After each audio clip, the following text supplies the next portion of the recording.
Welcome to P academy. Today's topic is relations and functions. तो basically हम relations and functions के बारे में पढ़ेंगे। तो उसमें हम सबसे पहले थ्योरी पार्ट पढ़ेंगे कि थ्योरी में रिलेशंस की डेफिनेशन क्या है, यूटिलाइज हम कैसे करते हैं, टाइप्स क्या है, रिलेशंस हम एक्सप्लेन कैसे कर पा रहे हैं इन मैथमेटिक टर्म्स। तो let's get started about relations and then we will study about functions.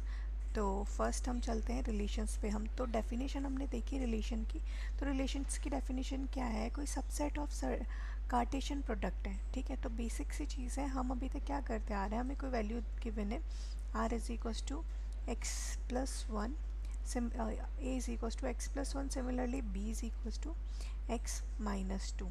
ठीक है, ये हमें प्रोडक्ट ये हमें वैल्यूज़ गिवन है। अगर हमें बोला जाए कि R is equals to A into B है, तो we do directly x plus 1 and similarly x minus 1. So how we will multiply that x into x and then x second value, then similarly second से first को and first second to second. ठीक है, तो exactly हमारा answer क्या आएगा, x square minus two X plus x minus two. ठीक है, इसके बाद जो भी ऐड होगा सब्ट्रैक्ट होगा विच इज़ नीडेड हम वो करके आंसर निकाल देंगे। लेकिन when we are talking about कि हमें कार्टेशियन प्रोडक्ट्स निकालने हैं, ठीक है, Cartesian basically product means is multiple, but when we are talking about Cartesian product तो वो क्या होगा, एक सबसेट के फॉर्म में आएगा, वो नॉर्मली नहीं आएगा। ठीक है, तो सबसेट के फॉर्म में आने का मतलब ये है कि जैसे हमें एक वैल्यू गिवन है, ठीक है, एक्स एंड वाई। ठीक है, सिमिलरली सेकेंड बी वैल्यू हमें गिवन है A and small A and B. ठीक है, ये दो वैल्यूज़ हमें गिवन है एंड आपको क्या करना है, इनका रिलेशन निकालना है। ठीक है, तो अगर if we are following Cartesian product तो हम इनका रिलेशन कैसे निकालेंगे, फर्स्ट वैल्यू को फर्स्ट के साथ। तो हमारा सबसेट क्या बनेगा, X comma A. Similarly second value क्या होगी, तो एक्स इंटू सेकेंड वैल्यू, तो X comma B. Similarly when we are talking about for Y, तो सिमिलरली वाई पे भी होगा Y into A and Y into B. तो हम इस वैल्यू को कुछ ऐसे रिप्रेजेंट करेंगे, ना कि वैसे जो अभी तक हम करते आ रहे थे। तो बेसिक हम क्या करेंगे, इसे सबसेट के फॉर्म में करेंगे और कोई चेंजेस हमें बेसिकली इसमें करने नहीं। अब प्रॉब्लम ये आती है कि रिलेशन, तो रिलेशन क्या होते हैं, कैसे भी आ सकते हैं, विच इज़ कंडीशन है ये, तो आप कैसे भी फॉलो कर सकते हैं, ये कैसी भी कंडीशन दी जा सकती है। लेकिन कंडीशन की इसने बोला है कि पॉसिबल रिलेशंस कितने हो सकते हैं। ठीक है, set A and set B में इफ़ अगर नंबर ऑफ़ जो एलिमेंट्स हैं हमारे ये, ठीक है, और नंबर ऑफ़ एलिमेंट्स बी के ये हैं, तो टोटल इनकी पावर करके हम जो मल्टीप्लाई बाय वैल्यू निकालेंगे ना, वो हमारी रिलेशन होंगी। बेसिकली हमें इस पे इतना ध्यान देना नहीं है, बस एक कंडीशन है जो मैंने आपको बता दी कि अगर ऐसा कुछ आ जाए, पूछ लिया जाए तो कि पॉसिबल नंबर ऑफ़ रिलेशंस क्या होंगे, तो आप फिर उस टाइम पे ये चीज़ फॉलो करेंगे। अदरवाइज़ क्या करना है, सिर्फ आपको ये याद रखना है कि ये जो रिलेशन है वो हमने निकाला है कैसे। तो हम सबको पता है कार्टेशियन प्रोडक्ट से। ठीक है, तो कार्टेशियन प्रोडक्ट का बेसिक मीनिंग हो गया मल्टीप्लाई। ठीक है, और when we are talking about Cartesian तो हमें सबसेट के फॉर्म में लिखना है। ठीक है, ये तो मैंने ले लिया अलजेब्रिक कोई सम या कोई वैल्यू दे रखी है, ठीक है, अल्फ़ाबेटिकल में, तो इसलिए हमने ये कर लिया। अगर सिमिलरली मेरे पास कोई नंबर के वे में दे रखा है कि ए 1 एंड 2 है, ठीक है, सिमिलरली बी की वैल्यू जो है वो है 3 एंड 4। ठीक है, तो आपको कोई भी कंडीशन रिलेशन दे रखा हो, अभी मैंने कुछ नहीं दिया, सिर्फ आपको प्रोडक्ट निकालना है इनका डायरेक्टली। तो इनके सबसेट आप क्या बनाएंगे, सिमिलरली फर्स्ट को फर्स्ट से तो फर्स्ट कॉमा 3, सिमिलरली फर्स्ट को थर्ड से तो क्या आ गया फर्स्ट कॉमा 4, 1,4। ठीक है, सिमिलरली थर्ड क्या आएगा 2,3 एंड 2,4। ठीक है, अगर हम ये a इंटू बी की फॉर्म में ले रहे हैं, तो अगर हम a इंटू बी की फॉर्म में ना लेकर b इंटू ए की फॉर्म में अगर सेम चीज़ को लें, तब हम क्या करेंगे, क्या हम सेम कर देंगे, तो नहीं। फिर क्या करेंगे, जो हम आगे वैल्यू ले रहे हैं ना, उस वैल्यू को हम क्या लिखेंगे, आर एस 3,1। ठीक है, सिमिलरली 3,2। ठीक है, और 4,1 एंड 4,2। आई होप आप सबको यहाँ तक तो समझ आ गया होगा कि बेसिक अगर मैं ये बोलूँ, जो हम बोलते आ रहे हैं कि a into B is equal to B into A, तो हमने क्लियरली देखा कि जो हमारा ये आ रहे हैं ये दोनों वैल्यूज़ मैच नहीं कर रहे हैं, ये 1 3 है और ये 3 1 है। तो हम सिमिलरली कह सकते हैं कि a cross b is not equal to b cross a। ठीक है, ये बेसिक चीज़ें थी रिलेशंस के बारे में जो शायद मे बी हम पढ़ भी चुके हैं पहले। ठीक है, सब फिर भी मैं ब्रीफ आपको बता रही हूँ कि ये चीज़ ऐसे हो रही है। ठीक है, अब पढ़ते हैं कि रिलेशंस हैं क्या, कैसे वर्क करेंगे, हमें क्या क्या टर्म्स आएंगी। तो बेसिक हमने देखा कि रिलेशन कोई भी चीज़ होता है तो एक प्रॉपर प्रोसेस होता है। ठीक है, जैसे हम अपनी अभी नेचुरल लाइफ की बात करें तो हम क्या करते हैं, ये हमारा कोई भी रिलेशन होता है तो हम उसमें फ्रेंड्स बनाते हैं, फिर बेस्ट फ्रेंड्स होते हैं, फिर मोर ओवर फ्रेंड्स होते हैं। ठीक है, तो ऐसे स्टेप बाय स्टेप चीज़ें चलती है। तो हमें क्या करना है, वही चीज़ देखनी है कि रिलेशंस में टर्म्स कौन सी आ गई, डोमेन, ठीक है, को डोमेन एंड रेंज। ठीक है, ये 3 टर्म्स है, जैसे हम friends, best friend and best friend for ever वाला टैग देते हैं तो हम वो भी दे सकते हैं। ठीक है, तो हमारा जो डोमेन होगा हम उसको एज अ पेयर ये कह सकते हैं कि ये हमारा इनपुट है। ठीक है, समझने के लिए। सिमिलरली अगर मैं को डोमेन की बात करूं तो ये आउटपुट है बट एक्चुअल आउटपुट नहीं है। ठीक है, ये हमारा क्या होगा, रिलेटेड टू आउटपुट होगा। ठीक है, related to output but not actual output. और जो रेंज है ये हमारा एक्चुअल आउटपुट है। ठीक है, हमें बेसिक सबसे पहले क्या समझना है, जो हमारा डोमेन और को डोमेन और रेंज है इसमें डिफरेंस क्या है, क्या दोनों सेम है या दोनों अलग अलग है। ठीक है, तो जो हमारा डोमेन है वो क्या है, set of the first element in the order. ठीक है, तो फर्स्ट एलिमेंट क्या होता है, जो हम इनपुट प्रोवाइड करवाते हैं। ठीक है, क्लियर है जो हमने अभी देखा। ठीक है, फिर इसने क्या बोला, को डोमेन क्या है, set of second element in order pair. ठीक है, तो सेकेंड क्या होता है, या तो वो आउटपुट होगा। ठीक है, आउटपुट अगर नहीं है तो रिलेटेड टू आउटपुट होगा ना, कि वो हो सकता है मे बी उसमें से हम आउटपुट निकाल सके। तो बस यही चीज़ हमें समझनी है। सिमिलरली रेंज क्या है, range is a subset of को डोमेन, मतलब रेंज है तो को डोमेन में, पर क्या है वो अब हम समझते हैं। ठीक है, एक क्वेश्चन के थ्रू। तो चलिए हम नीचे चलते हैं। तो हमने क्या देखा, हमारे पास पहले क्या दे रखा है, डोमेन और को डोमेन हमें दे रखा है। ठीक है, तो हमने डोमेन में वैल्यू क्या दी, 1 2 3 4। ठीक है, अब सिमिलरली मैं इसको इनपुट कह सकती हूँ। ठीक है, अब मेरे पास एक रिलेशन दे रखा है कि रिलेशन है f is equal to 2x। ठीक है, या आप ये भी कह सकते हो इस रिलेशन को y is equal to 2x। ठीक है, तो इनपुट है, तो इनपुट हम क्या बोलते हैं, इनपुट हो सकता है हमारा x। ठीक है, यहाँ पर क्योंकि ये हमारी डोमेन वैल्यू है।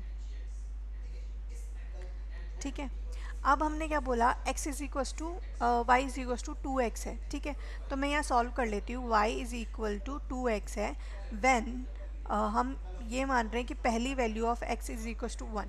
ठीक है, जो ये हमारा 1 है ऑलरेडी। ठीक है, तो हमें y क्या मिलेगा, 2। ठीक है, तो 1 का आउटपुट क्या होगा, 2। ठीक है, अब सिमिलरली मैं बात करूँ सेकेंड की, तो when x is equal to 2, तो अब y क्या होगा, तो y इज इक्वल टू 4, क्योंकि ट्वाइस ऑफ x है। ठीक है, तो हमारा इनपुट है 2 एंड आउटपुट इज 4। ठीक है, अब ये जो सारी वैल्यू है ये तो कोडोमेन है, लेकिन एग्जैक्ट हमें आउटपुट क्या मिला, 2 एंड 4, तो ये हमारा क्या है, रेंज। तो हमें ये समझना है कि आउटपुट में जितनी भी वैल्यू, लाइक मैंने ये बोल दिया कि x and y it's real number which is 1 2। ठीक है, ये रियल नंबर वाला आर है, रिलेशन वाला आर नहीं है, which is related to 1 to 4। ठीक है, मतलब मैंने ये क्लियर कर दिया कि x और जो y की वैल्यू है वो 1 से 4 तक है। ठीक है, तो मेरे पास डोमेन में भी 1 to 4 आ गया, को डोमेन में भी 1 to 4 आ गया, बट एक्चुअली हम पुट क्या कर रहे हैं, 1 पुट कर रहे हैं तो 2 हमें आंसर मिल रहा है बिकॉज ऑफ रिलेशन, 2 पुट कर रहे हैं तो 4 आंसर मिल रहा है। अगर मैं सिमिलरली 3 पुट करती हूँ तो आंसर क्या आएगा, 6, जो कि इसमें नहीं है। ठीक है, तो हम ये वाली वैल्यू नहीं ले सकते हैं, 3 वाली। ठीक है, जो दो वैल्यू हम ले सकते हैं, तो एग्जैक्ट हमारा रेंज क्या आएगा, 3 2 एंड 4। ठीक है, और बाकी जो वैल्यू है वो सारी कोडोमेन में रह जाएगी, उससे हमें कोई मतलब नहीं। तो हमें ये दो चीज़ें समझनी है कि कोडोमेन और रेंज है तो आउटपुट के ही पार्ट, बट जो एक्चुअल आउटपुट आएगा वो हमारा रेंज होगा, और जो भी एक्स्ट्रा पार्ट्स होंगे वो हमारे कोडोमेन है। ठीक है, आई होप यहाँ तक आप सबको क्लियर हो गया होगा क्योंकि ये बहुत बेसिक है। इसके बाद हम इसके टाइप्स पढ़ेंगे कि कितने टाइप के होते हैं, कैसे वर्क करते हैं। ठीक है, तो फर्स्ट टाइप हमारा जो है वो है एम्प्टी। ठीक है। एम्प्टी रिलेशन बेसिकली अगर मैं नेचुरली बात करूँ तो एम्प्टी रिलेशन मतलब कोई सिंगल पर्सन है, ठीक है, जिसके आगे पीछे कोई भी नहीं है, कोई भी रिलेशन है ही नहीं, तो वो हमारा क्या होगा, एम्प्टी रिलेशन, सिंगल पर्सन। ठीक है। बट हम पर्सन की यहाँ नहीं बात कर रहे हैं, हम यहाँ बात कर रहे हैं एम्प्टी रिलेशन की, जो कि है एक्स और वाई के बीच या फिर जो भी है। तो हमने क्या बोला कि एक्स और वाई हमारे पास दो टर्म्स है, ठीक है। तो एक्स और वाई एक दूसरे से किसी भी प्रकार से कोई भी कंडीशन लगाने के बाद एक दूसरे से रिलेट नहीं कर पा रहे हैं, हो ही नहीं सकता रिलेट, तो हमारा क्या होगा उस कंडीशन के लिए, मतलब जो हमें रिलेशन दे रखी है उस रिलेशन के अकॉर्डिंग एक्स और वाई एक दूसरे की किसी भी एलिमेंट से या किसी भी बात पे एग्री करते ही नहीं है, ठीक है, मतलब कोई भी कंडीशन फुलफ़िल करते ही नहीं है एक दूसरे की, तो हम क्या बोलेंगे कि भाई ये तो नहीं फुलफ़िल कर रही, तो अब हम कुछ नहीं कर सकते। तो यहाँ क्या होगा, एम्प्टी रिलेशन होगा, मतलब कोई रिलेशन शो ही नहीं हो रहा है, that would be empty relation. ठीक है। तो हम एक क्वेश्चंस कर लेते हैं। हमें एक क्वेश्चन मिला है, ए B the set of all students of a boy school. ठीक है। हमें पता है कि भाई ए है जिसके अंदर जितने भी एलिमेंट्स हैं वो सारे क्या है, बॉयज़ है। ठीक है। अब दूसरा जो उसने रिलेशन बोला है कि जो स्मॉल ए और बी, मतलब इसके अंदर जो ए सी डी, मतलब जो भी बॉयज़ के नाम है वो हम दे सकते हैं कहीं तक भी, तो ये सारे जो एलिमेंट्स के नेम है हमारे वो क्या हैं, हमने दे दिए नेम्स। लेकिन इसने क्या बोला, जो आर और ए और बी दो एलिमेंट है उनका जो रिलेशन है वो सिस्टर्स का है, मतलब like A is a sister of B. ठीक है।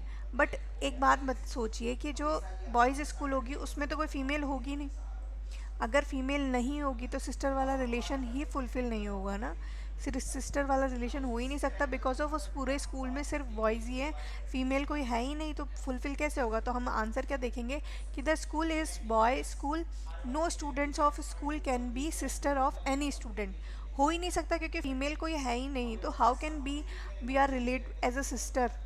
ठीक है।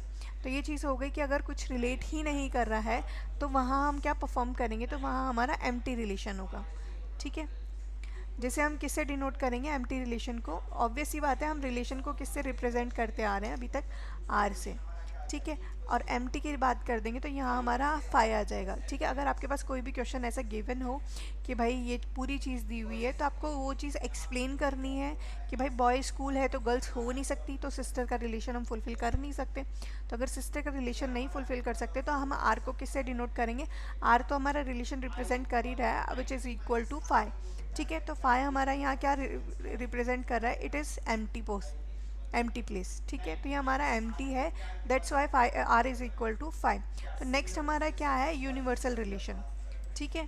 तो अब यूनिवर्सल रिलेशन के बारे में पढ़ेंगे। अब हमने एम्प्टी रिलेशन पढ़ लिया, यूनिवर्सल रिलेशन का मतलब ही मुझे ये समझ में आ रहा है, यूनिवर्सल रिलेशन है विच मीन्स कि अगर मेरे पास एक्स और वाई दो अगर कोई एलिमेंट दे रखे हैं, दो वैल्यूज़ अगर दे रखी है, तो इनके अंदर जितने भी वैल्यूज़ है, जितनी भी एलिमेंट्स दे रखे होंगे वो सारी एक दूसरे से रिलेट कर रही होंगी, तभी हमारा यूनिवर्स रिलेशन होगा। कि भाई एक अगर कोई पर्सन है और दो दूसरे पर्सन से रिलेट कर पा रहा है इन एवरी कंडीशन, ठीक है, सिंगल कंडीशन में भी, तो हम क्या कहेंगे, हाँ ठीक है भाई ये दोनों यूनिवर्सल रिलेशन प्रूव कर रहे हैं। ठीक है। तो हमें समझना यही है कि हमें अगर दो टर्म्स दे रखी है तो दोनों टर्म्स का हर एलिमेंट एक दूसरे से रिलेटेबल होगा। हम देख लेते हैं बाकी। तो हमने यही देखा कि एक्स और Y, if each element of X is related to Y, ठीक है, हमारे y से रिलेटेड होगा। हमने यही अभी भी पढ़ा कि हमारा x और y होगा वो उसका हर एक एलिमेंट x का y से रिलेट कर रहा होगा। ठीक है। तो हमने क्या बोला, क्वेश्चन ले लिया कि r is equal to A B, the difference between height of a and b is less than 6 metre. ठीक है। इन यूनिवर्सल रिलेशन, तो सीधी सी बात है 6 मीटर से लेस देन ही होगा कोई भी, 6 मीटर से ज़्यादा तो हो ही नहीं सकता। ठीक है। तो हम ये सिंपली कह सकते हैं कि जो हमारा आर मतलब रिलेशन होगा वो ए इंटू ए ही होगा, मतलब दोनों फुलफ़िल कर रहे हैं, हर एक एलिमेंट को फुलफ़िल करेंगे। ऐसा तो कुछ होगा नहीं कि एक बहुत ज़्यादा हो जाएगा, वो भी डिफरेंस में। ठीक है। तो वही चीज़ हमें देखनी थी कि यूनिवर्सल रिलेशन में हर वैल्यू एक दूसरे से रिलेट करेगी। ठीक है। चाहे वो कोई भी हो, जैसे मैंने दे दिया एक्स इज़ इक्वल्स टू 1 है, मतलब 1 मीटर उसकी हाइट है, 2 मीटर हाइट है, 3 मीटर हाइट है, 4 मीटर हाइट है, और बी है तो वाई है तो वाई में क्या होगा, 2 4 6 8 है, ठीक है, अब अगर मैं इन दोनों का डिफरेंस निकालूँ तो डिफरेंस भी क्या होगा 4, इन दोनों का डिफरेंस निकालूंगी तब भी वो फुलफिल करेगा। तो हर चीज़ वो फुलफिल कर रहा है, इसलिए हम उसे यूनिवर्सल रिलेशन कहेंगे। ठीक है, ये सिर्फ आपको समझना है। ये कंडीशनल क्वेश्चन आ सकता है कि अगर आपको कोई कंडीशन दे रखी है, क्या वो यूनिवर्सल है या नहीं है। ठीक है, सिमिलरली हम क्या करेंगे, आइडेंटिटी रिलेशन पढ़ते हैं। थर्ड हमारा आइडेंटिटी रिलेशन है। इसमें क्या होगा, इसमें अगर आइडेंटिटी रिलेशन की हम बात करें तो इसमें अगर हमें कोई भी टर्म्स दे रखी है, ठीक है, तो वो सेम होगी खुद के। जैसे मैंने टर्म्स दी 1 2 3, ठीक है। अगर मैं इसका रिलेशन, मैंने हमें ये बोला गया कि इसका आइडेंटिटी रिलेशन निकालिए, तो हम इसका आइडेंटिटी रिलेशन कैसे निकालेंगे। तो हमने लिखा 1 1, ठीक है, 2 2, ठीक है, 3 एंड 3। हम इससे ज़्यादा कोई और सबसेट एक्सेप्ट कर ही नहीं सकते। ठीक है, क्योंकि इसके अलावा इसमें यही है कि आइडेंटिटी रिलेशन का मतलब है ये A is related to itself, वो खुद से ही रिलेट करेगा, किसी और से रिलेट नहीं कर रहा है। ठीक है, तो हमारे पास वैल्यू क्या आ जाएगी कि फर्स्ट में भी ए ही होगा और सेकंड में भी ए ही होगा, तभी हमारा वैल्यू वो होगा, वैल्यू फुलफिल होगा। जैसे मैंने ये बोला ए बी एंड सी, ठीक है, ए जो सेट है उसके अंदर हमारे पास जो एलिमेंट्स दे रखे हैं वो ए बी एंड सी की फॉर्म में है। तो हमारा रिलेशन अगर वो है आइडेंटिटी रिलेशन, तो हमारा रिलेशन क्या होगा, ए बी बी एंड सी सी। बस यही चीज़ हमें लिखनी थी और ये चीज़ हमने लिख दी। मतलब A is relate it self only, और किसी और से वो रिलेट नहीं करेगा। ठीक है, सिमिलरली हम सेकंड पे चलते हैं। ठीक है, हम सेकंड पर आ गए। सेकंड हमारा क्या है, रिफ्लेक्सिव।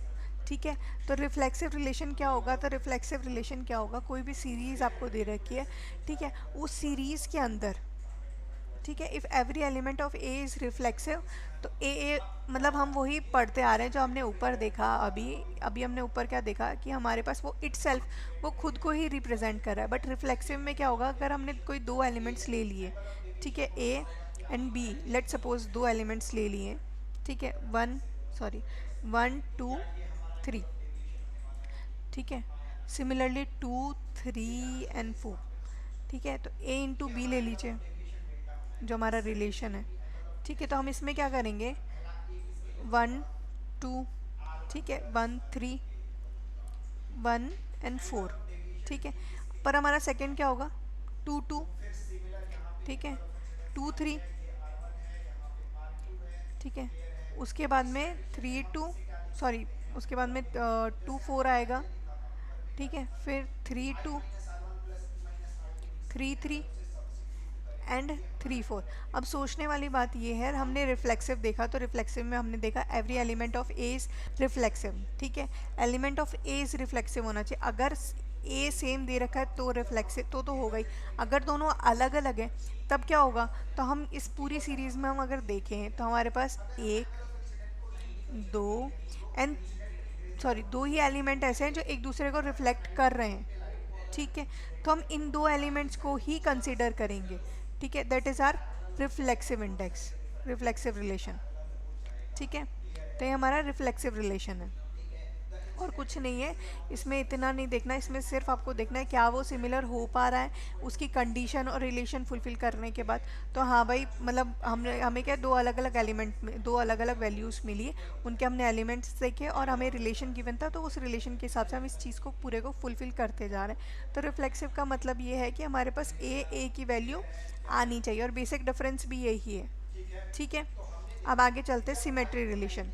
ठीक है, तो जब हमने सिमेट्री रिलेशन की बात की, सॉरी थोड़ा सा रब कर देते इसे।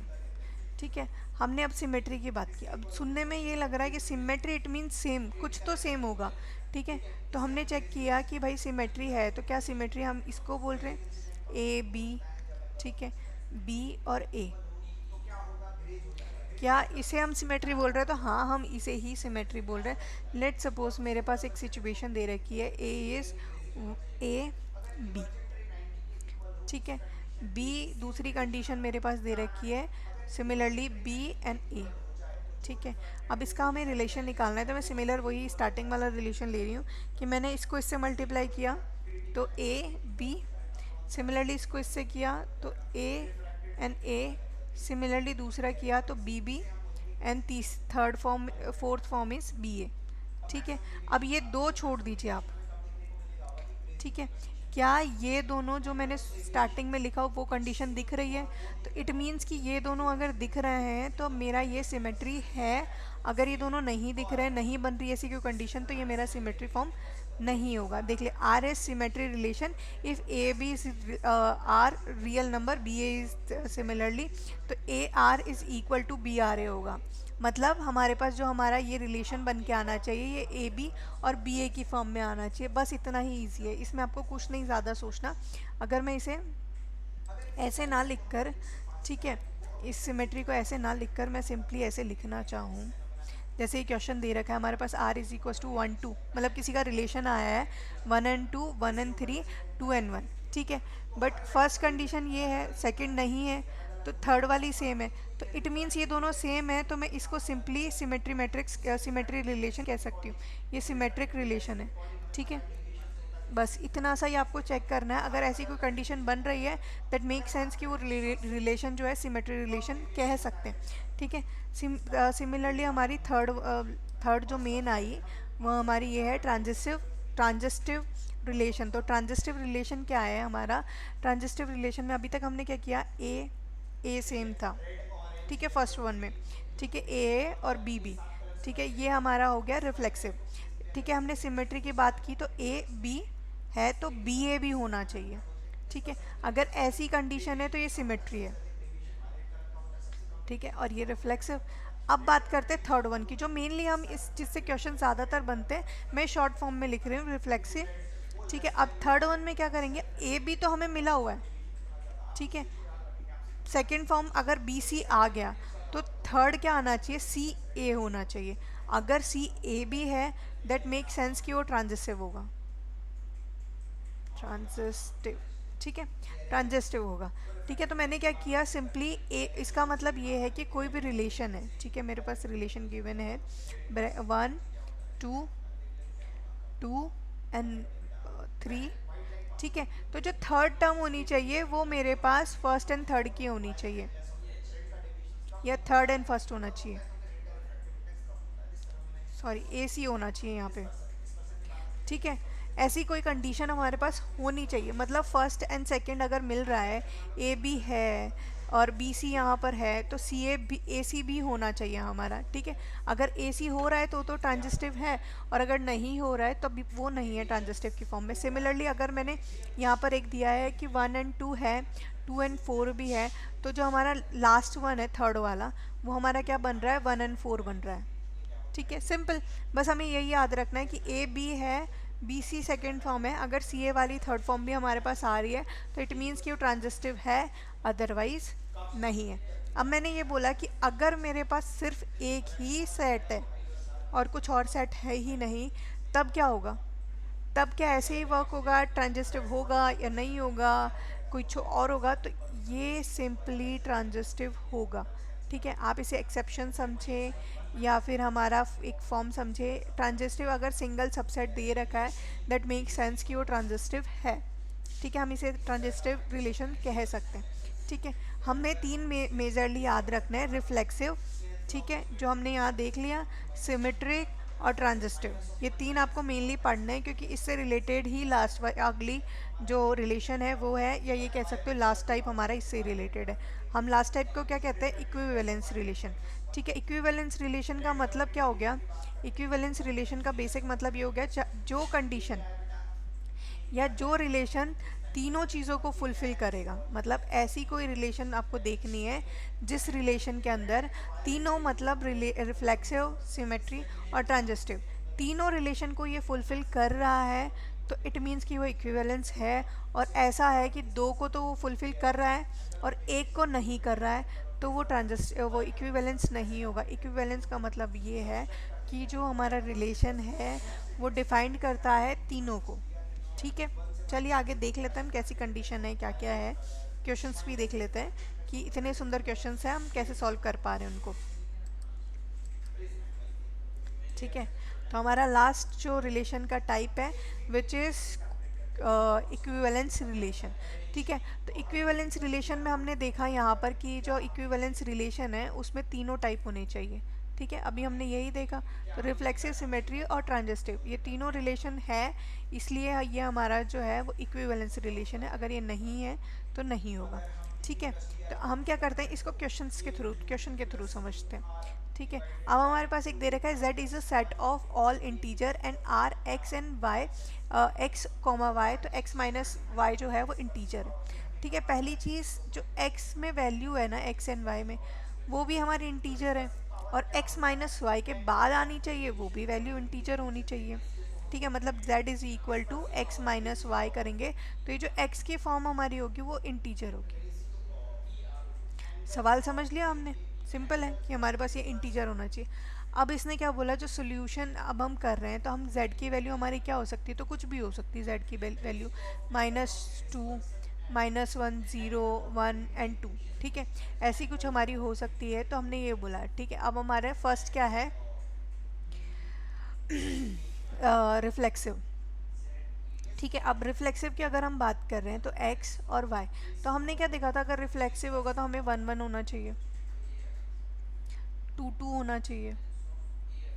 तो मैं x की वैल्यू पुट करके देखती हूँ, 1 -1 0, तो 0 भी तो इंटीजर वैल्यू है।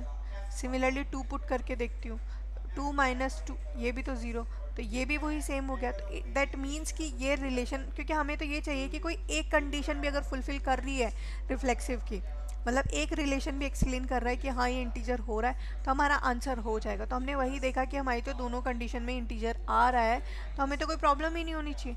तो हम कह सकते हैं सिंपली कि जो हमारा ये जो टॉपिक है वो रिफ्लेक्सिव है। अब रिफ्लेक्सिव हो गया। ठीक है, हम यहाँ भी देख लेते हैं, X X says 1 1, X minus Y is 0। ठीक है, तो हमने वही करके देखा। अब सिमिलरली रिफ्लेक्सिव तो है, अब खाली रिफ्लेक्सिव से इक्विवेलेंस तो हो नहीं जाएगा, तब हमें क्या चाहिए, सेकेंड टर्म चाहिए कि सिमेट्री भी हो। ठीक है, अब सिमेट्री का हम देखते हैं, सिमेट्री का कैसे करते हैं। ठीक है, तो हमने क्या किया, पहली जो वैल्यू ले ली सिमेट्री में, वो पहली वैल्यू क्या ले ली कि जो हमारा x है वो हमने 1 ले लिया, और y हमने क्या ले लिया, 2। ठीक है, मतलब हमारा रिलेशन का जो बनेगा सेट वो कैसे बनेगा, तो 1 एंड 2। ठीक है, अब z मुझे कैसे चाहिए, तो 1 -2, तो ये हो गया -1, तो ये भी इंटीजर है। अब मैं दूसरी टर्म क्या लेना चाह रही हूँ, दूसरी टर्म लेना चाह रही हूँ 2 and 1। ठीक है, तो z इज इक्वल टू 2 -1, तो आंसर आ गया +1। ठीक है, तो ये भी इंटीजर है, मतलब z वाले रिलेशन और कंडीशन जो हमें गिवन है वो तो ये फुलफिल कर रही है। ठीक है, तो मतलब ये, और हम सिमेट्री का अगर देखें तो x y, ठीक है, y x हो गया। ठीक है, हमें यही चाहिए था।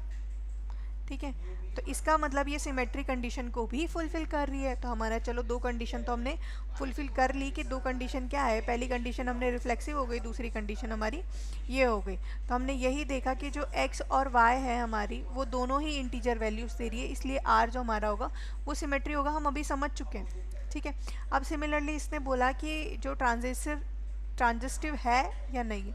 अब इसमें थोड़ा प्रॉब्लम हो सकता है समझने में, तो हम समझते हैं। ठीक है, हम वही सेम वापस से एलिमेंट्स को जनरेट करते हैं, अगर हमारे एलिमेंट्स हैं सारे वो फुलफिल करते हैं तो हम देखेंगे। ठीक है, मैंने ली फर्स्ट एंड 2, एंड उसके बाद में 2 and 3 वैल्यू ले ली। वैल्यू सिंपली ले लेते हैं ताकि सॉल्व हो जाएगा, 1 and 3। अब अगर इनसे जो हमारा z है वो फुलफिल हो रहा है कि वो इंटीजर वैल्यू आ रही है, तो आगे मतलब ये ट्रांजिस्टिव होगा, अगर नहीं है तो फिर हमें घर वापस जाना पड़ेगा, मतलब वो ट्रांजिस्टिव नहीं होगा। ठीक है, तो अब हमने क्या किया, 1 -2। ठीक है, तो हमने 1 -2 ले लिया, हमारा आंसर आ गया -1। सिमिलरली 2 -3। ठीक है, 2 -3 लिया तो मेरा क्या आएगा, -1। ठीक है, 1 -3 तो क्या आ गया मेरा, -2। ठीक है, अगर मैं सोचूं तो ये तीनों वैल्यू मेरी क्या है, तो तीनों वैल्यूज़ मेरी इंटीजर वैल्यू है। ठीक है, तीनों वैल्यू अगर मेरी इंटीजर है तो मैं सिंपली कह सकती हूँ कि तीसरी कंडीशन को भी फुलफिल कर रही है, ये ट्रांजिस्टिव है। ठीक है, ये ट्रांजिस्टिव है, तो इसका मतलब ये है कि इसने सबसे पहले रिफ्लेक्सिव को फुलफिल किया, फिर सिमेट्री को फुलफिल किया, फिर ट्रांजिस्टिव को भी फुलफिल किया, मतलब ये तीनों कंडीशंस फॉलो कर रही है, इसलिए हम इसे इक्विवेलेंस रिलेशन कह सकते हैं। अगर ऐसा कुछ होता तो हम नहीं कहते। ठीक है, यहाँ पर मेरे बेसिक टाइप्स ख़त्म हो गए कि टाइप्स क्या क्या थे, कैसे दिखते हैं, हमें क्या रिलेशन बनाना है, ये सारी चीज़ें हो गई। अब हमारा एक टॉपिक बचता है इन्वर्स ऑफ रिलेशन। ठीक है, आई होप यहाँ तक आप सबको समझ आ गया होगा।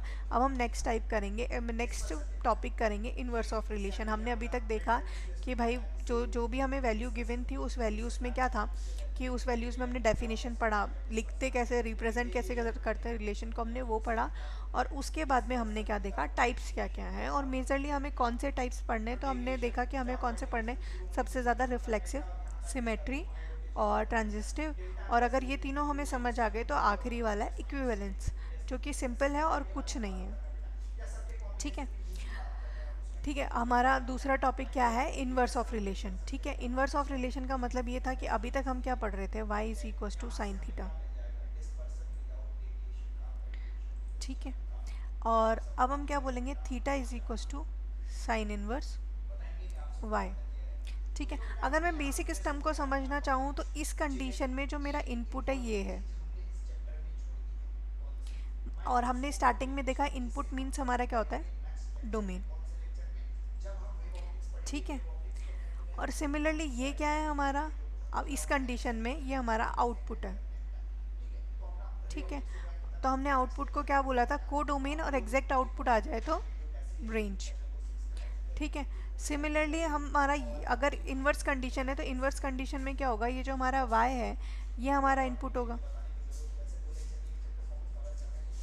ठीक है, और ये हमारा क्या होगा, रेंज या आउटपुट, जो भी हम कहना चाहें। ठीक है, बट बेसिकली हम अभी क्या पढ़ रहे हैं, डोमेन एंड रेंज। तो हम डोमेन एंड रेंज की कंडीशन ही लेते हैं कि हमारा डोमेन एंड रेंज है। ठीक है, आपको यही समझना है कि जो अभी तक हम पढ़ रहे थे, जो विदाउट इन्वर्स, उसमें डोमेन एंड रेंज था, वो अब चेंज हो जाएगा अगर इन्वर्स की बात हो रही है। ठीक है, तो हमारा इसमें क्या है, domain R inverse is range of R and range of inverse is equal to, मतलब ये अपोजिट है, ऑब्वियस है, ये इसके इन्वर्स में चला गया और ये इसके इन्वर्स में चला गया। हम यही समझना यहाँ चाह रहे। नहीं समझ आया तो हम फिर से इसको थोड़ा सा एक्सप्लेन करके देख लेते हैं कि क्या है और क्या नहीं। ठीक है,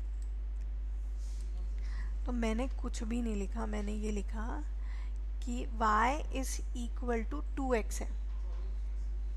ठीक है, तो अगर ये कंडीशन ऐसे वर्क कर रही है तो अभी मुझे इनपुट में क्या करना है, ये और y की वैल्यू फाइंड करनी। ठीक है, तो जो हमें फाइंड करनी है, एक्चुअल मिलेगा, वो हमारा रेंज होगा। ठीक है, और जो मुझे गिव करना है, मतलब देना है कि बताना है कि x की वैल्यू है, ये मेरा डोमेन है। ठीक है, जब मैं इन्वर्स में चली गई, ठीक है, तो क्या हो जाएगा, x यहाँ और y/2 यहाँ आ जाएगा। y/2 जब यहाँ आएगा तो मैंने क्या किया, ये मुझे अब इसे प्रोवाइड करना है, इसकी वैल्यूज मुझे बतानी है, तो ये मेरा डोमेन हो गया। ठीक है, और ये मेरा रेंज आ गया। तो हमें यही समझना है कि डोमेन में क्लियरली क्या होगा, उसका अपोजिट हो जाएगा। जो हमारा रेंज था वो अब डोमेन में चला गया और जो डोमेन था वो हमारा रेंज हो गया। बस इतनी ही चीज़ें से क्लियर करनी है। अब इससे रिलेटेड जब हम क्वेश्चंस करेंगे तब हम देखेंगे। ठीक है, चलिए, तो यहाँ तक रिलेशन वाला टॉपिक ख़त्म हो गया कि रिलेशन क्या था, कैसा था। आई होप आप सबको समझ आ गया होगा रिलेशन का। इसके बाद जो हम पढ़ेंगे, फंक्शंस वाला टॉपिक पढ़ेंगे।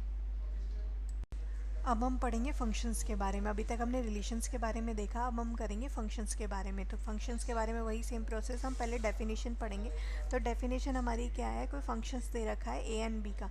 ठीक है, तो ए और बी दो फंक्शंस दे हैं, लेकिन हमें ये याद रखना है कि जो ए और बी दो सेट्स हमें, दो वैल्यूज़ हमें मिली है, वो नॉन एम्प्टी होनी चाहिए। मतलब अगर मैंने कोई इनपुट दिया है तो which is related to functions, या with the help of functions हमें कोई आउटपुट सिमिलर देना चाहिए। लाइक मैं अगर बात करूँ 1 2 3, तो फर्स्ट कंडीशन फुलफिल हो गई कि ए और बी जो सेट है ना, वो हमारे क्या है, नॉन एम्प्टी है, मतलब खाली है, खाली नहीं है। ठीक है, तो हमने क्या लिया, हमारा जो ये वाली वैल्यू है, तो ये हमारी वैल्यू क्या है, ये हमारी वैल्यू है हमारा इनपुट। ठीक है, जिसको हम इन दिस टर्म हम कहते हैं डोमेन। सिमिलरली अगर हम इसकी बात करें तो ये है को डोमेन। ठीक है, ये हमारा को डोमेन है। तो हम क्या करेंगे, इसमें चेक करते हैं कि फ़ंक्शन कैसे रिलेट होता है। अगर फंक्शन फर्स्ट वैल्यू से कनेक्ट कर रही है, सेकंड वैल्यू सेकंड से कनेक्ट कर रही है, थर्ड वैल्यू थर्ड से कनेक्ट कर रही है, ज़रूरी नहीं है सीक्वेंस वाइज ही हो, बस इतना आपको याद रखना है कि एक वैल्यू एक ही आउटपुट होना चाहिए, तो हम ऐसे फंक्शन को क्या बोलेंगे, वन वन फंक्शन। ठीक है, मतलब फर्स्ट वैल्यू है, फर्स्ट ही आउटपुट से कनेक्टेड है, तो वन वन फंक्शन हमारी वैल्यू आ गई। ठीक है, सिमिलरली अगर ये कंडीशन ना होकर हमारी कंडीशन कुछ ऐसी है कि इनपुट हमारे पास एक है, ठीक है, इनपुट हमारे पास बहुत सारे हैं और आउटपुट हमारा एक ही है, लाइक दिस। ठीक है, सॉरी।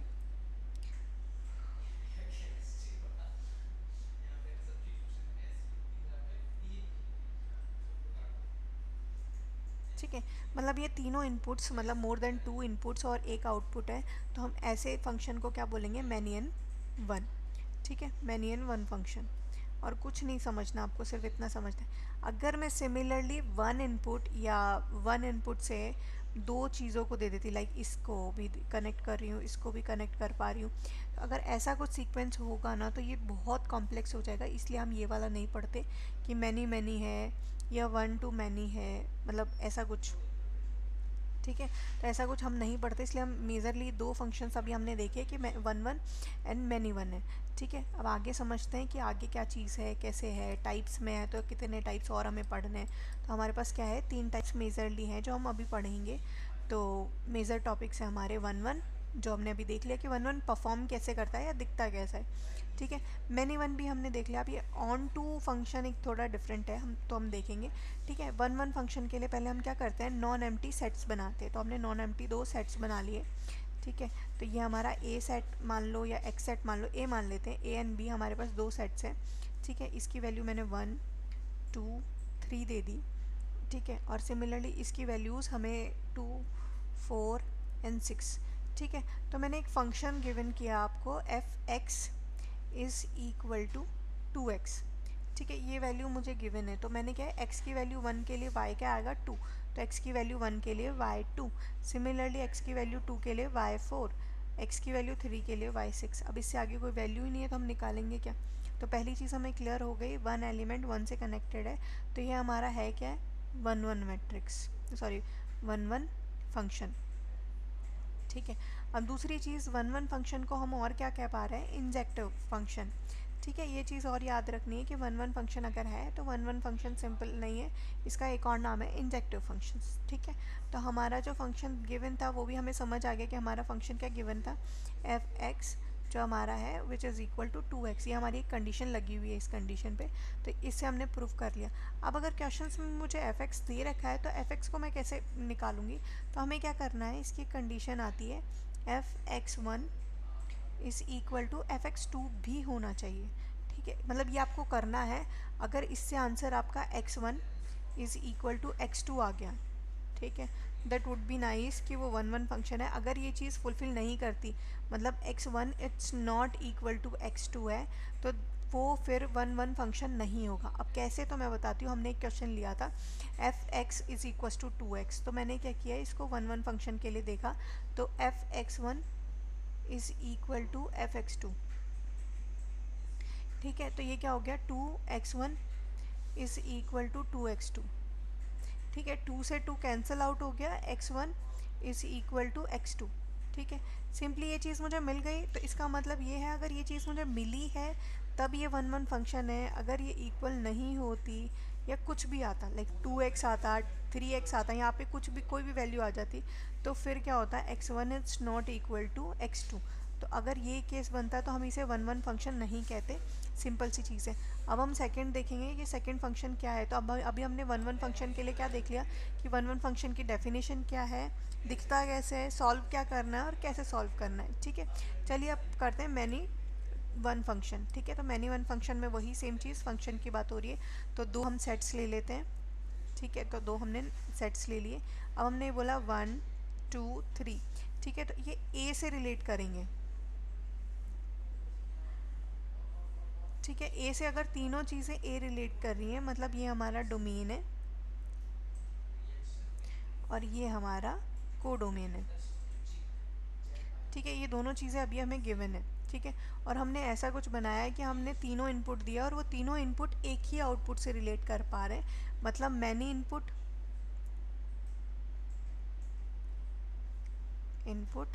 And single output. या डिपेंडेंसी ऑन वन आउटपुट, ठीक है। तो इसीलिए हम इसे मैनी एन वन कहते हैं, मैनी एन वन फंक्शन, ठीक है। अब इसके लिए क्या होना चाहिए, मोस्टली जो हमारा इनपुट है इसमें टू या मोर वैल्यूज़ होनी चाहिए which is connected to single output, ठीक है। टू से मोर, ऑब्वियस है वन वन होगा तो फिर हमारा कुछ और ही हो जाएगा ना, वन वन रिलेट कर पाएगा तो फिर हमारा वन वन फंक्शन हो जाएगा। पर मैनी वन फंक्शन की बात कर रहे हैं तो हमारे पास क्या होगा, वन टू थ्री, हमारे पास थ्री वैल्यूज़ है which is related to single output. अगर मैं सिमिलरली कोई बड़ा लूँ कि वन टू थ्री है, जैसे मैं यहाँ लूँ one two three four five, ठीक है। तो अगर मैं ये बोलूँ कि वन टू थ्री, ठीक है, ये तीन वैल्यूज़ तो वन से कनेक्ट हो रही है और ये रिमाइंडर जो वन है ये इससे कनेक्टेड हो रही है, तो हम इसके बारे में सोच सकते हैं विच इज़ रिक्वायर्ड, ठीक है। अगर हमें कोई कंडीशन दे रखी है तो उस बारे में हम सोच सकते हैं कि हाँ मे भी हो सकता है, बट अगर वो सारी कंडीशंस फुलफ़िल कर रहे हैं तो, ठीक है। आई होप यहाँ तक आप सबको क्लियर हो गया होगा कि one one and many one में क्या है। तो अब चलते हैं हम ऑन टू के पास, ठीक है। ऑन टू हमारा क्या चेंज कर रहा है या ऑन टू से रिलेटेड हम क्या कर पा रहे हैं, ठीक है। तो ऑन टू हमारा एक फंक्शन है, ठीक है। अब ऑन टू को भी हम क्या कहते हैं, सरजेक्टिव, ठीक है। याद रखना वन वन का भी सिमिलर नेम कुछ और भी है एंड ऑन टू का भी। तो कोई भी नेम आए, लाइक सरजेक्टिव आए या ऑन टू आए, दोनों में से कोई भी नेम आए, क्वेश्चन सॉल्व इजीली उसी टर्म्स पे करके आना है, ठीक है। अब हमने क्या देखा, इसमें क्या होता है, like one two three and four, ठीक है। यहाँ पर भी दे रखा है one two three and four, ठीक है। तो ऐसा कुछ हमें दिया हुआ है और हमने क्या किया, हमने कंडीशन रखी है, उस कंडीशन से हमारा कोई जो डायग्राम है वो मतलब इनपुट से आउटपुट है वो कुछ ऐसा आ रहा है, ठीक है। तो मैंने क्या देखा कि जो हमारा डोमेन है वो हमारे पास है और कोडोमेन है, ठीक है। कोडोमेन में क्या है, मेरे पास जो रेंज आई वो ये दो वैल्यूज़ ही रेंज में आ रही हैं, अगर मैं कंडीशन लगा रही हूँ तो रेंज ये दो है, ठीक है। और ये मेरे पास दो वैल्यूज़ रिमाइंडर बच गई। अगर मेरे पास कोडोमेन में कोई भी चीज़ रिमाइंडर बच रही है तो वो चीज़ ऑन टू नहीं होगी, याद रखना ये ऑन टू नहीं होगा, ठीक है।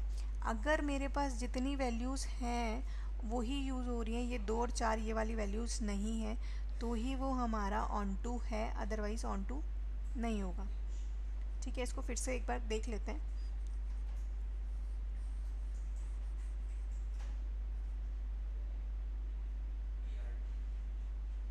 ठीक है।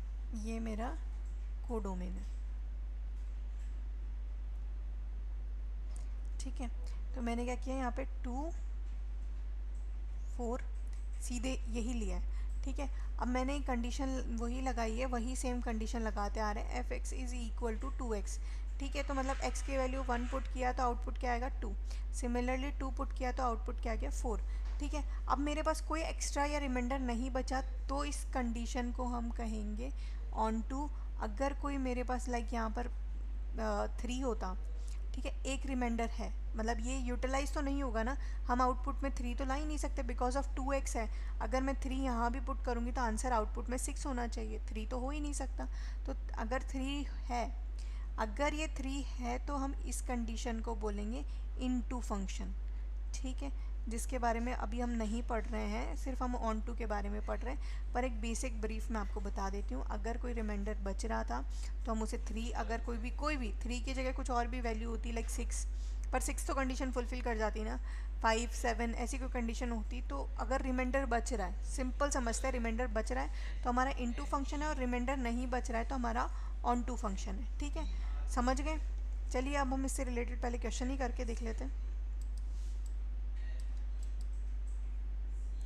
ठीक है। हाँ, क्वेश्चन भी इससे ही रिलेटेड है, चलिए करते हैं, ठीक है। सिंपल सी चीज़ है, हमने यहाँ देखा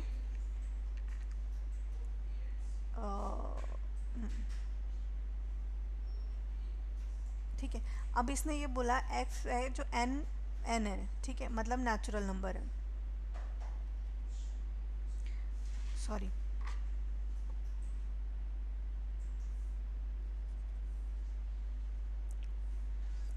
ठीक है। तो हमने क्या किया, simple one two three 4 and 5 ले लिया। सिमिलरली इसकी बात करूँ तो इसके लिए वही क्या 1 2 3 4 एंड 5 ले लिया, ठीक है। वही same cheese domain and codomain, हमने कुछ नहीं बदला, वही सेम चीज़ जो अभी तक हम पढ़ते आ रहे हैं वही सेम चीज़ हम कर रहे हैं। तो हमने क्या किया, यहाँ पर कंडीशन हमारी क्या है वो यहाँ लिख लेते हैं, f x is equal to 2x है, ठीक है। तो x की फर्स्ट कंडीशन रखी हमने 1, तो जो हमारे पास आउटपुट आएगा डोमेन पे आएगा वो क्या आएगा 2, ठीक है। तो 1 से 2, ठीक है। x की वैल्यू 2, तो एफ एक्स क्या आएगा हमारे पास 4, ठीक है। तो हमने 4 कर लिया। अब अगर मैं x की वैल्यू 3 पुट करती हूँ तो f x is equal to 6, तो 6 तो है ही नहीं ना, यहाँ पे 6 तो है ही नहीं, तो हमारा ये वाला क्या होगा, कैंसिल हो जाएगा, ठीक है। अब हम देखते हैं कि ये क्या है, 1 वैल्यू 1 से ही कनेक्ट कर पा रहा है, इट मीन्स कि मैं इसे 1 1 तो कह सकती हूँ, ठीक है। 1 1 फंक्शन तो है, हमने यही पढ़ा था कि 1 1 फंक्शन तभी होगा जब हमारा एक इनपुट और एक ही आउटपुट हो, तो मतलब इनपुट हमने एक दिया और आउटपुट भी हमें एक ही मिल रहा है। सिमिलरली इसने क्या बोला ऑन टू, तो ऑन टू कैसे होगा, यहाँ पर 1 3 और 5 तीन हमारे पास क्या बच रहे हैं, बेसिक हमने बोला था रिमाइंडर अगर हमारे पास बच गया मतलब वो कोई काम नहीं आ रहा है, तो दैट मेक सेंस कि हमारा ये ऑन टू नहीं होगा। तो हमें सिर्फ यही प्रूफ करना था, तो हमने कर दिया कि हमारे पास इनटू है, ऑन टू हमारे इसमें रिमाइंडर बच रहा है, दैट बिकॉज हम इसे ऑन टू नहीं कह सकते, तो ये हमारा ऑन टू नहीं होगा। तो हमें क्वेश्चन में भी क्या लिखा है, given by f x is equal to 2x show that f is 1 1, तो एफ इज़ 1 1 है, 1 वैल्यू 1 से ही कनेक्ट हो रही है, दैट इज़ 1 1, ठीक है, बट नॉट ऑन टू, तो ऑन टू नहीं है ये, ठीक है। अब चलते हैं नेक्स्ट पे, ठीक है। नेक्स्ट क्वेश्चन हमें क्या बोल रहा है, तो नेक्स्ट क्वेश्चन हम सबको दिख रहा है, नेक्स्ट क्वेश्चन ये बोल रहा है कि r की वैल्यू आपको क्या दे रखी है, r इज़ इक्वल टू, ठीक है, a और a क्यूब, ठीक है। मतलब अगर x की वैल्यू a है तो y की मतलब y की वैल्यू क्या आनी चाहिए, a क्यूब आनी चाहिए, पर इसने कंडीशन क्या लगाई है, prime number is less then 5। It means कि हम कौन कौन से प्राइम नंबर यूज़ कर सकते हैं, 2 एंड 3, क्योंकि लेस देन 5 की बात है, मतलब a की वैल्यू हम ये पुट कर सकते हैं, ठीक है। तो r जो हमारा होगा वो क्या होगा, r हमारा होगा 2, ठीक है। तो सेकंड वैल्यू क्या आएगी 8, क्योंकि 2 का क्यूब क्या होगा 8, ठीक है। सिमिलरली नेक्स्ट अगर मैं निकालूँ तो 3 की वैल्यू 27। अब चलते हैं वापस क्वेश्चन में, तो क्वेश्चन में क्या पूछा है, फाइंड द रेंज, ठीक है। तो रेंज क्या होता था, मैंने कहा था आपको, रेंज जो हमारा आउटपुट एग्जैक्ट आएगा ना वो हमारा रेंज होगा, ठीक है। तो हमारा रेंज क्या हो गया, सॉरी फॉर रेंज, ठीक है, रेंज इज़ 8 एंड 27, ठीक है। ये हमारा सिंपल आंसर है, हमें कुछ नहीं करना। मैंने फर्स्ट चीज़ चेक की, प्राइम नंबर लेस देन 5, ठीक है। तो लेस देन 5 क्या होगा, तो 2 एंड 3, तो हम वैल्यू क्या पुट करेंगे a की 2 एंड 3, तो फर्स्ट वैल्यू जब मैंने 2 पुट की तो मुझे क्या मिल गया 8, क्योंकि 2 का क्यूब क्या होता है 8 एंड 3 का क्यूब क्या होता है 27। तो अब अगर रेंज की बात कर रहे हैं तो हमने क्या बोला था, रेंज क्या होता है हमारा एग्जैक्ट आउटपुट, ठीक है। जो वैल्यू हमने पुट की और दूसरे में जो वैल्यू हमें मिल रही है वो हमारा एग्जैक्ट आउटपुट होगा, तो एग्जैक्ट आउटपुट हमारी रेंज होगी। तो 2 जब मैंने पुट किया तो मुझे 8 मिला, 3 पुट किया तो 27, तो 8 एंड 27 हमारा रेंज होगा फॉर दिस क्वेश्चन, ठीक है। नेक्स्ट क्वेश्चन पे चलते हैं, ठीक है। हमारा नेक्स्ट क्वेश्चन क्या है, a is related to r a set a, मतलब एक हमें सेट मिला हुआ है ये, या एक सेट है, ठीक है, 1 2 एंड 3, ठीक है। किसी रिलेशन में इसने डिफाइन किया कि भाई r की जो वैल्यू है वो कुछ ऐसी दिख रही है, ठीक है, 1 1 1 and 2, similarly 2 and 2 and 3 and 3, ठीक है। अब अगर और भी कंडीशन होती, बट हमें एग्जैक्टली ये वैल्यू गिवन है, ठीक है। Which of the following order pair is R shall be removed to, मतलब इसमें से हमें कोई एक ऐसी वैल्यू रिमूव करनी है जिसकी वजह से रिमूव करने के बाद वो इक्विवेलेंस रिलेशन बन जाए, ठीक है। अब इक्विवेलेंस रिलेशन के लिए हमें कुछ टर्म्स करनी थी, टर्म्स फाइंड करनी थी, तो हमने क्या किया, पहली टर्म क्या है 1 1 है, 2 2 है, 3 3 है, तो मतलब हम रिफ्लेक्सिव बोल सकते हैं। अब इसमें 1 2 है पर 2 1 नहीं है, तो इसे हम सिमेट्री नहीं बोल सकते, ठीक है। अब हम थर्ड पे चलते हैं, थर्ड हमारा क्या था, ट्रांजिटिव 1 1 1 2 तो है। तो अब नेक्स्ट क्या होना चाहिए था, नेक्स्ट फिर 1 2 होना चाहिए था बिकॉज ऑफ दिस, क्योंकि हम यही तो कर रहे थे, 1 1 है 1 2 है, तो फर्स्ट एंड थर्ड हमें मिलना चाहिए, ठीक है। तो वो चीज़ भी नहीं है। अब इसने क्या बोला है, हमें रिमूव करना है, ठीक है। तो क्या मैं इसे रिमूव कर दूँ तो मुझे जो वैल्यू मिलेगी वो कुछ ऐसी होगी, ठीक है। तो ये क्वेश्चन मैंने बेसिकली इसलिए करवाया है कि आपको ये देखना है कि अगर आइडेंटिटी रिलेशन है, ठीक है, वैसे तो मैं ये ऊपर ही लिखवा सकती थी, पर आइडेंटिटी रिलेशन अगर है तो आइडेंटिटी रिलेशन जो है वो ऑलवेज इक्विवेलेंस होगा, ऑलवेज, ठीक है। ऑलवेज इक्विवेलेंस रिलेशन होगा, उसमें आपको सोचने की ज़रूरत नहीं है। अब मुझे आइडेंटिटी रिलेशन अगर बनाना है तो मुझे किसे निकालना पड़ेगा, 1 एंड 2 को। तो ऑप्शन इज़ बी, मुझे ये रिमूव कर देना है। अगर ये रिमूव हो गया तो मेरे पास एक आइडेंटिटी रिलेशन आ जाएगा, जिसकी वजह से वो ऑटोमेटिकली इक्विवेलेंस रिलेशन बन गया, ठीक है। अब एक क्वेश्चन है हमारे पास जिसमें हमें फंक्शंस देखने, ठीक है।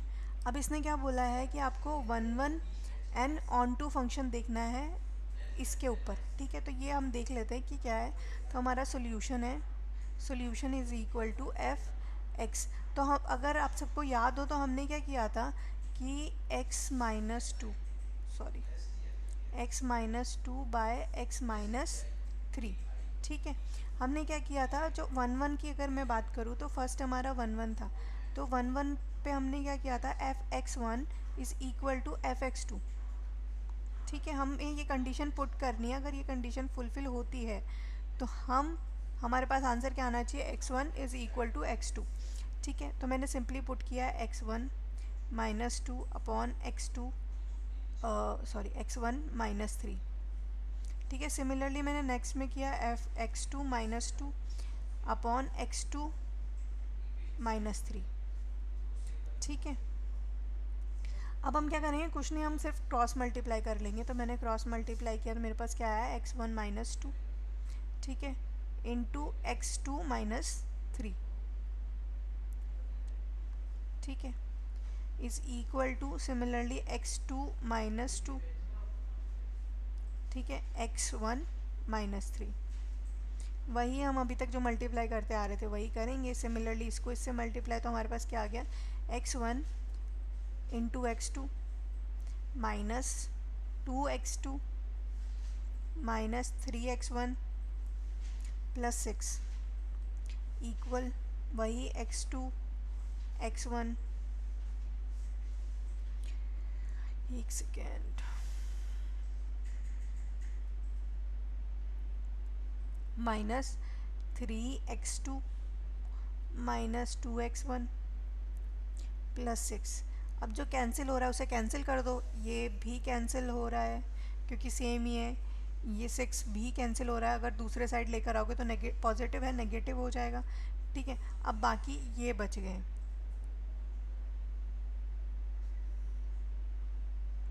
ठीक है। तो हमने क्या किया इसमें, simple minus 2x2 minus 3x1 it's equal to 3x2 minus 3x1, ठीक है। सॉरी, यहाँ भी माइनस है और यहाँ भी माइनस है, सॉरी ये 2 है, ठीक है। तो हमने क्या किया, जो वैल्यू x की है वो एक साइड ले आते हैं, जो x1 की है वो एक साइड और जो x2 की है वो एक साइड। तो मैंने क्या किया, minus 3x1 plus 2x1 it's equal to minus 3x2 plus 2x2, ठीक है। मुझे वैल्यू मिली minus x1 it's equal to minus x2, ठीक है। तो सिंपल क्रॉस, माइनस 1 से minus 1 cancel, x1 is equal to x2, ठीक है। ये मेरी वैल्यू आ गई। हमें यही प्रूव करना था कि f(x1) is equal to f(x2) अगर गिवन, अगर हम पुट करते हैं तो फाइनल आंसर मेरा क्या आना चाहिए, x1 is equal to x2। तो ये आ रहा है, विच मीन्स कि ये 1-on-1 फंक्शन है। अगर ऐसा नहीं होता तो हमारा ये 1-on-1 फंक्शन नहीं होता। अब सिमिलरली हम किसकी बात करते हैं, 1-on-1 की जगह पे ऑन टू फंक्शन की। क्या ऑन टू फंक्शन है या ऑन टू फंक्शन नहीं है, चलिए ऑन टू फंक्शन के लिए नीचे जाते हैं। ठीक है, अभी तक आई होप ये वाला समझ आ गया होगा। हम फिर से लिख लेते हैं ऑन टू फंक्शन के लिए। तो आपको ऑन टू फंक्शन में क्या करना है, y इज़ इक्वल टू, जो हमें गिवन है हम उसको कोई चेंज नहीं कर रहे हैं, x-2 अपॉन x-3। मतलब फर्स्ट में आपको x-2 दे रखा है, x-3 नीचे दे रखा है। आपको कुछ नहीं करना है, आपको क्या करना है, वही सेम चीज़ अगेन क्रॉस मल्टीप्लाई करना है। ठीक है, तो मैंने क्रॉस मल्टीप्लाई कर दिया y इंटू x-3। ठीक है, और यहाँ आ गया x-2। ठीक है, x into y minus 3y it's equal to x-2। ठीक है, अब यहाँ तक सॉल्व हो गया। हमें क्या करना है, सॉरी, x की वैल्यू फाइंड करनी है हमें। तो x की वैल्यू फाइंड करनी है तो x को एक साइड और इसको इस साइड ले आएंगे। ठीक है, तो हमने क्या किया, x minus y minus x, ठीक है, इट्स इक्वल टू -2। ठीक है, अब ये हमारा नेगेटिव 3y है तो इधर जाएगा तो हम क्या करेंगे, इसको पॉजिटिव 3y। ठीक है, तो मैंने पॉजिटिव 3y कर लिया, x यहाँ कॉमन आ गया और मेरे पास वैल्यू आई y माइनस 1। ठीक है, it's equal to -2 plus 3y। ठीक है, यहाँ तक आई होप सबको समझ आ गया होगा कि हमने क्या किया। हमने कुछ नहीं किया, सिर्फ x की वैल्यू निकाली है। अब x की वैल्यू निकालने के लिए हम क्या करेंगे, x is equal to minus लिख लो या फिर प्लस पहले लिख लो, 3y minus 2 upon y minus 1। ये मेरी फाइनल वैल्यू आ गई। अब हम क्या करेंगे, हम सिंपली इसे समझेंगे कि y की value is not equal to 0, sorry 0 नहीं 1। ठीक है, क्योंकि 1 अगर y की वैल्यू हो गई, ठीक है, अगर y की वैल्यू 1 हो गई तो नीचे 0 आ जाएगा, और नीचे 0 आ गया इट मीन्स कि जो वैल्यू होगी वो इन्फिनिटी हो जाएगी, जो कि नहीं होनी चाहिए। तो y is not equal to 1 होना चाहिए। ठीक है, चलिए ऊपर चलिए। तो हम क्वेश्चन में देखते हैं क्या ये कंडीशन फुलफ़िल कर रहा है या नहीं कर रहा है। तो y की वैल्यू अगर 0 नहीं है तो हम सिंपली इसे लिख सकते हैं कि y is real number but not included 1। ठीक है, तो ये ऑन टू फंक्शन फुलफ़िल करेगा हमारा। ठीक है, हम ये समझ सकते हैं कि हमारा ऑन टू फंक्शन फुलफ़िल करेगा ये। चलिए, ठीक है, ये हमारी कंडीशन पहले ही दे रखी है। जो y है वो इट्स नॉट इक्वल टू, या b जो सेकंड हमारा होगा वो इट्स रियल नंबर तो होगा बट इट्स नॉट 1 नहीं होगा। ठीक है, तो वही एक चीज़ हमारी आउटपुट है। तो इसका मतलब ये है कि जो ऑन टू है वो भी इसकी जो कंडीशन है उसे फुलफ़िल कर रहा है। आई होप आप सबको समझ आ गया होगा। Thank you so much. आगे की क्लास हम नेक्स्ट में लेंगे। इतना समझ लीजिएगा, अगर कोई क्वेश्चन हो या कुछ पूछना हो तो please let me know, and if you like then like and share and subscribe. Thank you.